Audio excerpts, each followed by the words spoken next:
The year was 1859. The California gold rush was over. San Francisco was in flux, its direction unclear, its future uncertain.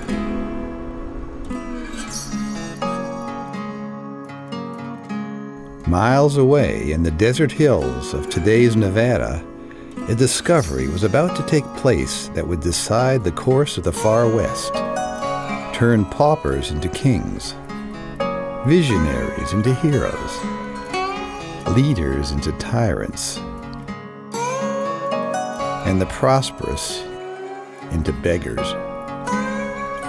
It would transform a frontier society of men into a new urban one with women, children, and families. It was a discovery that would begin San Francisco's journey from a mining boomtown into the world-class metropolis that we recognize today.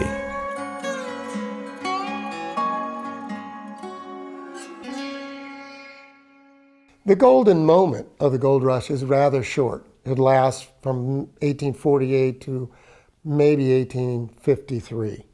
I think we focus on the gold rush because it's so much a part of American mythology that the individual can make it on their own.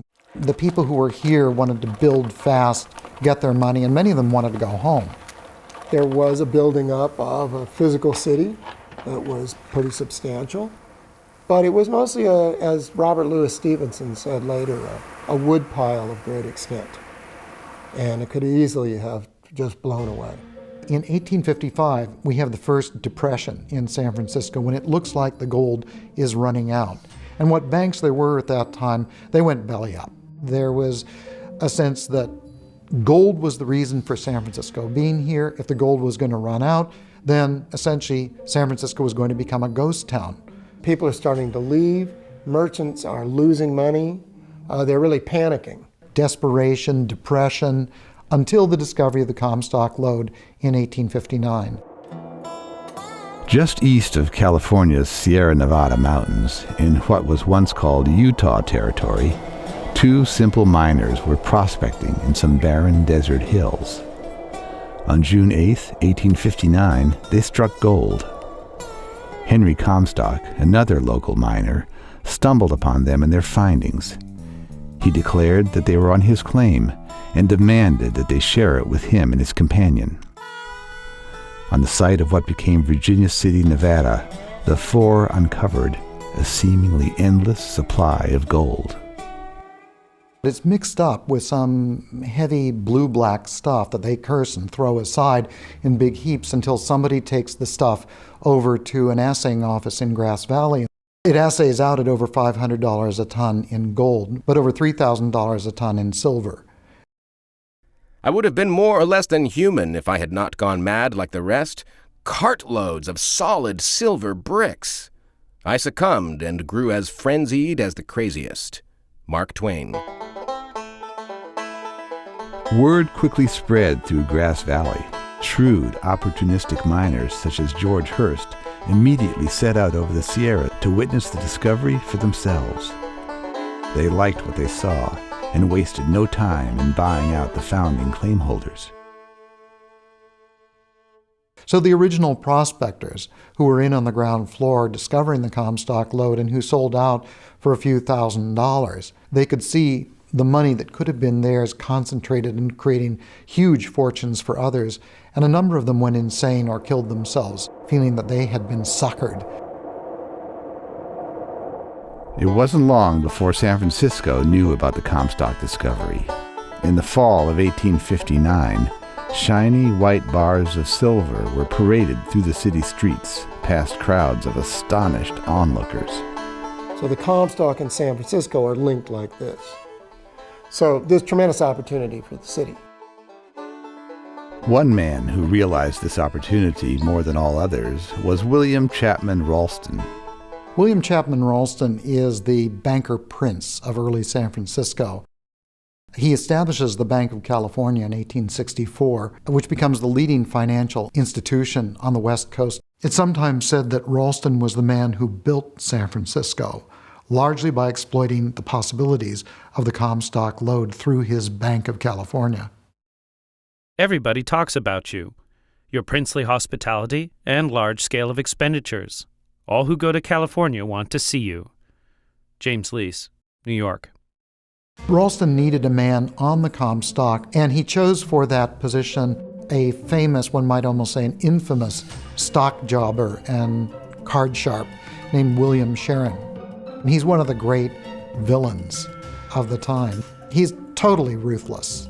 He uses inside information on the Comstock lode to enrich others, and in the process to enrich himself and to get himself enormous power. Upon his arrival in Virginia City, Sharon quickly learned what the mine operators had been grappling with for years. It's one of the most difficult mining conditions ever discovered. They were the deepest and the hottest mines in the world. It's really like sinking shafts into an almost active volcano. From the beginning, it was clear that it would take money to make money. Dear brother, this is a mining country much more extravagant in its proportions than California ever was. Some claims here are worth from $6,000 to $8,000 and $10,000 per foot, worth cash in San Francisco. All over these barren mountains, wherever there's a cliff of rocks found protruding from the surface, men are engaged in mining tunnels and sinking shafts, and every day or two some company strike a ledge of rich silver-bearing quartz. Charles DeLong, Virginia City. An individual can't do this. The only way you can exploit a lode like that is to raise money on a stock market. You have to pool capital. The San Francisco Mining Exchange is established in 1862 to do just that. Previous to the Comstock, the poor and even the middle class didn't really invest in stocks very much. It was considered way too risky. But the Comstock, because of its peculiar geology and the chance to make huge fortunes, sets off an absolute frenzy of speculation that pulls thousands, tens of thousands of people into the market and makes them sheep ready to be sheared by those people who had inside information. There are 2 times in a man's life when he should not speculate. When he can't afford it, and when he can. Mark Twain. That massive influx of money out of the Comstock lode and out of the mines in general, this new surge in the 1860s, will allow San Francisco to carry on living that myth, living that golden dream of opportunity and instant wealth. The possibility of getting rich quick set the course of San Francisco's turbulent growth throughout the 1860s and on through the 1870s. There's no greater casino to gamble in than the Comstock lode at that time. It was gaudy, it was flashy. There's these violent boom and bust cycles in which a few people profit enormously by the control of information that most people don't have. My own dear brother, it rarely happens that a man sees an easy fortune glide into his hands and out of them again as rapidly as I have done. But do not infer, dear brother, that I am crushed, or that I have lost my spirit and hope. I have fought gallantly in the battle of life, and I mean, when I fall, to die with my harness on.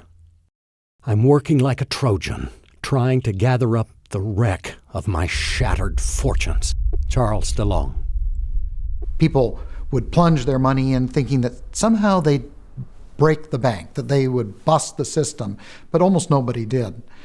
And our own time is very similar to that, actually. People today still think that they'll be the lucky ones that are going to beat the system, going to break the house, and they don't. It's ruined thousands of people now, just as it did at that time.